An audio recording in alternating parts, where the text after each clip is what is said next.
undermined now. That's why the debt matters.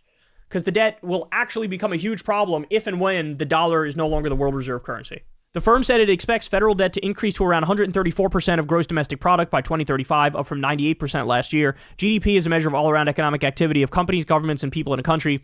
The BBC has reached out to the U.S. Department of Treasury for comment. The downgrade came on the same day as Trump's landmark spending bill suffered a setback in Congress. Trump's so-called Big Beautiful Bill failed to pass the House Budget Committee, with some Republicans voting against it. By the way, they voted against it because it wasn't bad enough. Figures showed the U.S. economy shrank in the first 3 months, blah, blah, blah. Anyway, this is a huge deal, man. This is a huge deal. We also have this. Markets rattled as concerns about U.S. debt. On concerns about U.S. debt. Stocks fell, the dollar slipped, and bond yields jumped after a ratings downgrade highlighted worries about the cost of President Trump's policies and the health of the economy. So since then, the bill has advanced and gotten out of committee, and the bill destroys Medicaid as we know it, like absolutely slashes Medicaid. And at the same time, it's a class war bill, which basically gives the wealthy a bunch of money and raises taxes on the working class. So shakes down the bottom 95% and gives a whole bunch of money to the top 1%. And again, at the same time, these massive tax cuts for the wealthy explode the deficit and the debt even further.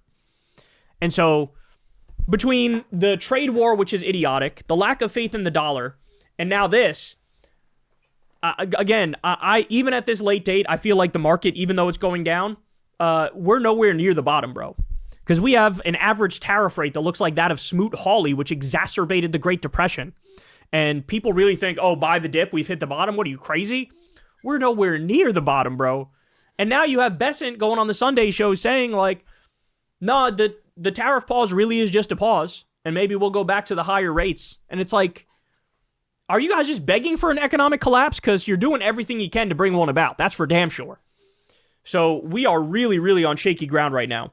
Not just because stocks are plummeting, but also because, the dollar and U.S. debt are in trouble. They're both in serious trouble. And we've never been in a situation like this. And the Fed is in a place where they don't quite know how to maneuver through this, right? Trump wants them to lower interest rates, but if they lower interest rates, that'll increase inflation at a time when we're going to have these massive price hikes, which is effectively inflation. So, lowering it, raising it, keeping it the same, they're sort of stymied at the moment. They're sort of checkmated. And I think we're just getting started here, bro. This is just the beginning.